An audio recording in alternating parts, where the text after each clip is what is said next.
I had arrived early enough to help my mother with the food and late enough to avoid the first round of drinks.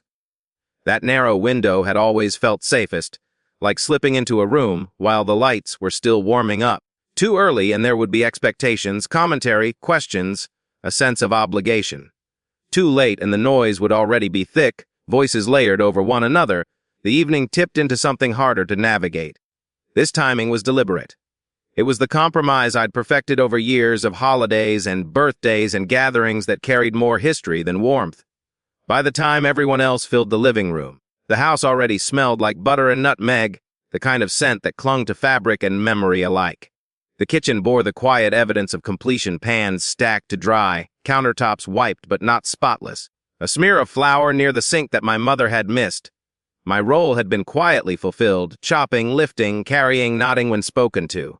I washed my hands, dried them on a towel that had seen decades of holidays, its fabric thin to near transparency, and took a seat near the end of the table where the chair legs wobbled if you leaned back too far. No one announced me. That, too, was familiar. My father was already in his element, glass in hand, voice pitched just loud enough to pull laughter without demanding it.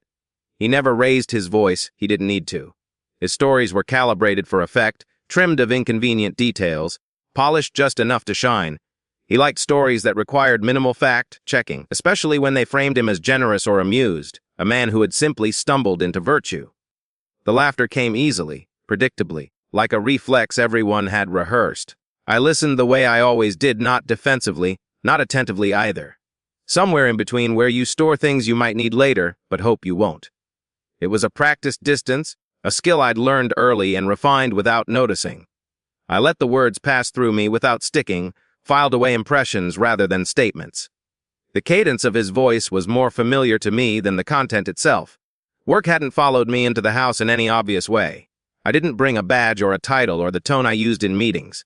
I left that version of myself in the car or maybe at the office entirely. At work, people came to my office with prepared notes and careful phrasing. They knocked before entering. They waited to be invited to sit. At home, they came with assumptions already formed, with conclusions drawn long before I arrived. No one asked what I'd been working on. No one asked how my week had gone. They already knew or believed they did. The shift between those worlds always felt abrupt, like stepping out of a controlled environment into open weather. At work, my words carried weight because they were measured. Here, they would be weighed differently through familiarity, through old narratives that had nothing to do with who I was now. It wasn't hostile. It was simply fixed. The friend's son, Evan, was sitting across from me. I'd met him twice before, both times briefly, both times with the same polite distance people use when they aren't sure where you fit. He occupied space easily, elbows relaxed, posture open without being careless. He was well put together in that new management way. Pressed shirt, sleeves rolled just enough to suggest approachability, the faint confidence of someone who'd recently been told yes. Promotion, approval, validation, something had gone right for him not long ago, and it showed. He smiled when our eyes met, a quick, courteous acknowledgement, then turned back to the conversation as if reassured that he'd done the correct thing. I recognized that impulse. The need to perform small gestures of competence, to signal that you understood the rules of the room. He laughed at the appropriate moments, asked a question when there was a pause, nodded as though absorbing advice that might one day be useful. From where I sat, the table felt longer than it actually was. Plates clinked, glasses refilled, and the evening eased into its familiar rhythm. I remained where I was, neither central nor invisible, observing the scene with the quiet attentiveness of someone who had learned that participation was optional, but presence was not. The conversation drifted, as it always did, toward careers. It moved there gradually, almost politely, passing through neutral topics first, the weather, traffic, how crowded the stores had been this year, before settling into familiar territory. Promotions were mentioned, then reorganizations. Someone referenced the vague threat of layoffs, spoken about like weather, unfortunate, unavoidable, not personally directed. People nodded with the practiced sympathy of those who believed themselves temporarily exempt. Someone asked my father how things were going at his firm, and he launched into it easily. He spoke in broad strokes, confident phrases, names dropped without context.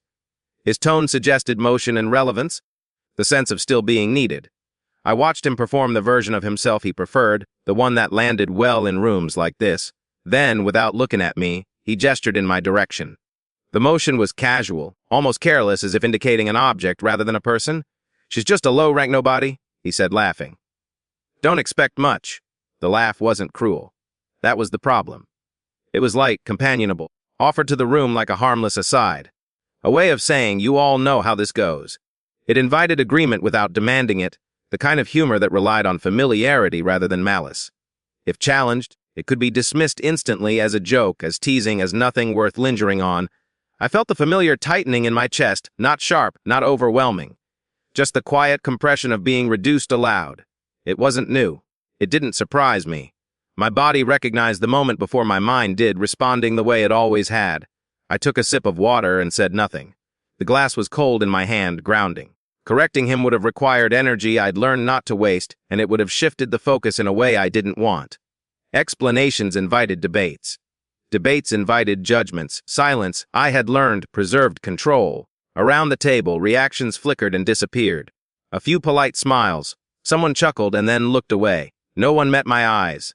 The comment settled into the space between us unexamined, allowed to pass as truth simply because it had been spoken confidently. Avon smiled.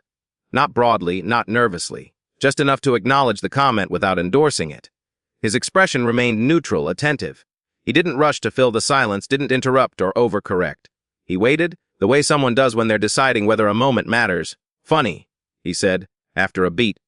His voice was calm, unforced. "She's the one who approved my promotion last week." The sentence landed softly. No emphasis, no edge. He didn't look at my father when he said it. He didn't look at me either. He might have been commenting on the food, or the weather, or an inconsequential detail no one needed to respond to. For a half second, nothing happened. Then the room changed shape around us. It wasn't dramatic. There were no gasps, no sharp intakes of breath. Instead, there was a subtle recalibration, as if the furniture had shifted an inch closer together. Someone paused mid-motion, glass hovering before being set back down. Another person laughed, too late and too loudly, then stopped. The assumptions that had been quietly resting in the room lifted unsettled. My father blinked. His smile faltered, not disappearing, just recalculating. He glanced at me then, quickly, as though checking for confirmation or contradiction. I kept my expression neutral, my posture unchanged. I didn't correct or clarify, I didn't need to. The statement existed now, independent of me. "Oh," someone said, lightly, as if discovering a misplaced item. "Is that right?" Evan nodded once, polite and unassuming. "Yes." No elaboration followed. He didn't list metrics or titles or outcomes. He didn't defend the statement. He allowed it to stand on its own merit, which made it harder to dismiss. The conversation hesitated, then resumed, but its tone had shifted. Questions reoriented themselves. Attention redistributed. People began to look at me differently, not warmly, not deferentially, but with curiosity edged by reassessment. I felt it without turning my head, the subtle awareness of being seen anew. I took another sip of water. The tightening in my chest loosened, not into relief exactly, but into something steadier. I hadn't spoken. I hadn't needed to. The correction hadn't come from me, and that, oddly, made it easier to accept. Across the table, Evan returned to his seat, posture unchanged. If he felt any satisfaction, he didn't show it. He simply continued eating, as if nothing unusual had occurred. But something had, and everyone in the room knew it. Someone stopped chewing. The sound was small but distinct, a pause sharp enough to register. My mother froze with a serving spoon in midair, her wrist suspended as if she'd been interrupted mid-thought. The spoon tilted slightly, gravy threatening to spill, but she didn't seem to notice. My father's smile held for a second too long, stretched beyond its natural lifespan, then loosened, as if he'd forgotten what expression came next. All eyes moved to me, not curious, exactly. Recalculating, it wasn't interest that turned their attention, but adjustment. A quiet mental revision, the kind people make without acknowledging it, as though reality had shifted a few degrees and they needed to realign their footing. I could feel the weight of it settle on me, the awareness that something previously assumed had been quietly overturned. I didn't look back right away. I focused instead on the grain of the table, the familiar pattern worn smooth by years of use. There was a faint scratch near the edge, shallow but visible, where someone had dragged a chair too close long ago.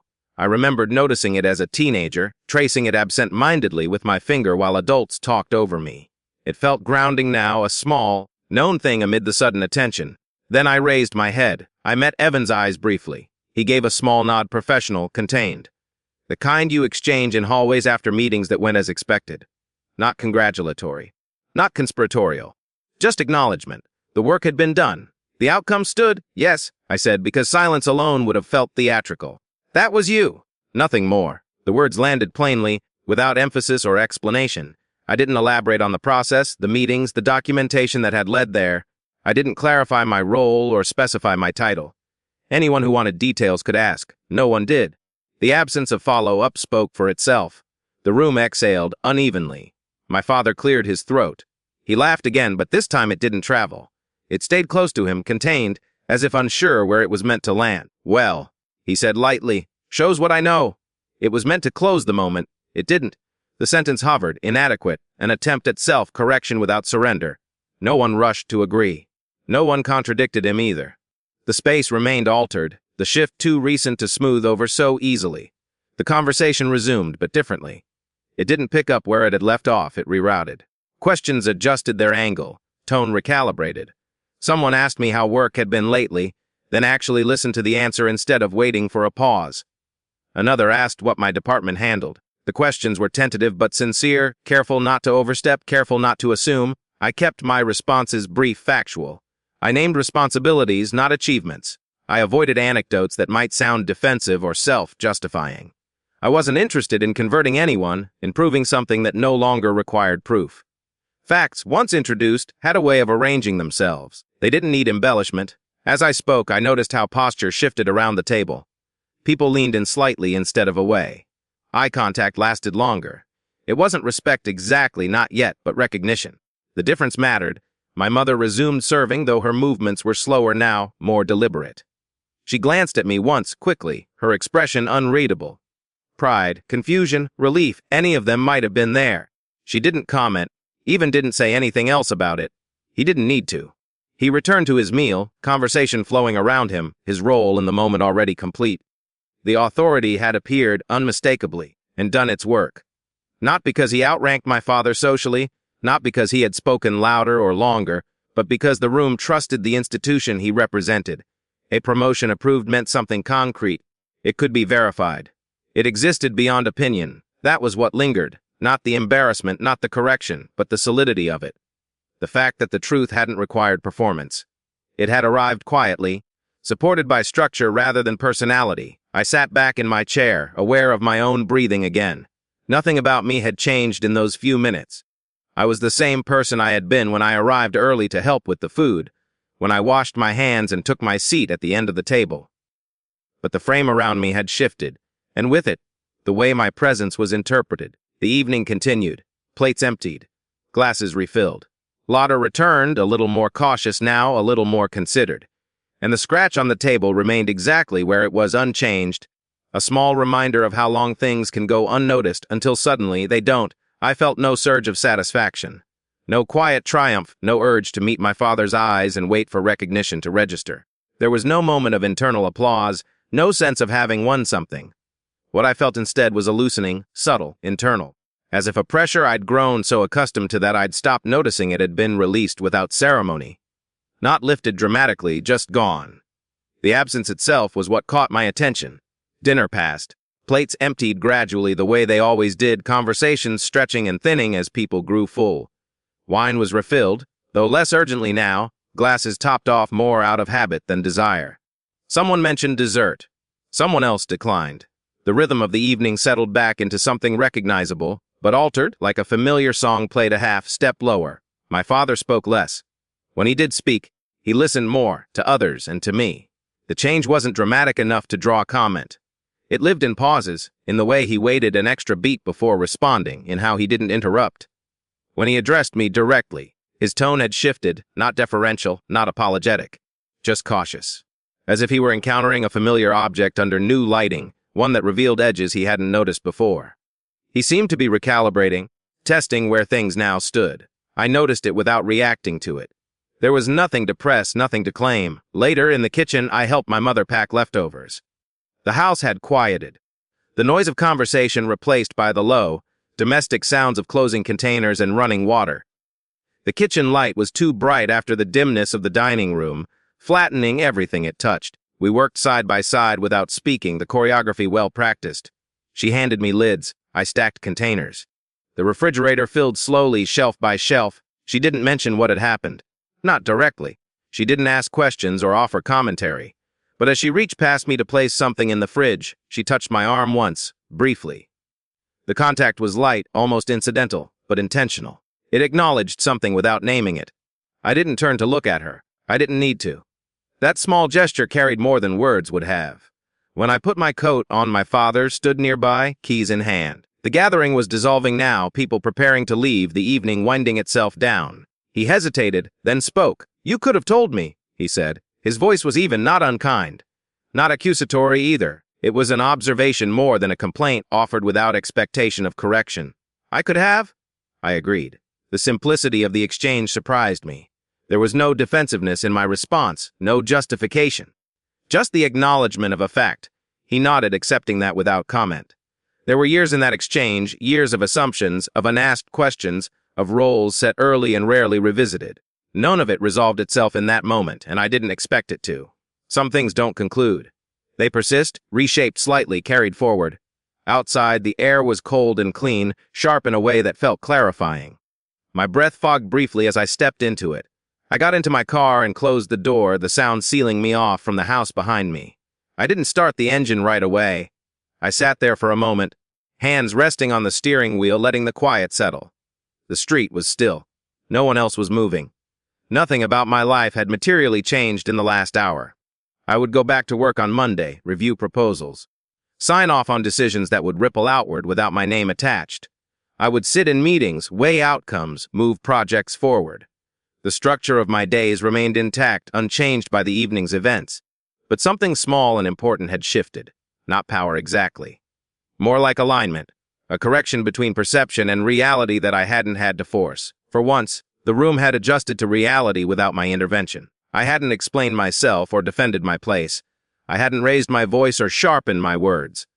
The truth had entered quietly and been accepted on its own terms. I started the engine, the sound steady and familiar, and pulled away from the curb. And as I drove off, I knew, with a calm certainty, that I hadn't needed to prove anything at all.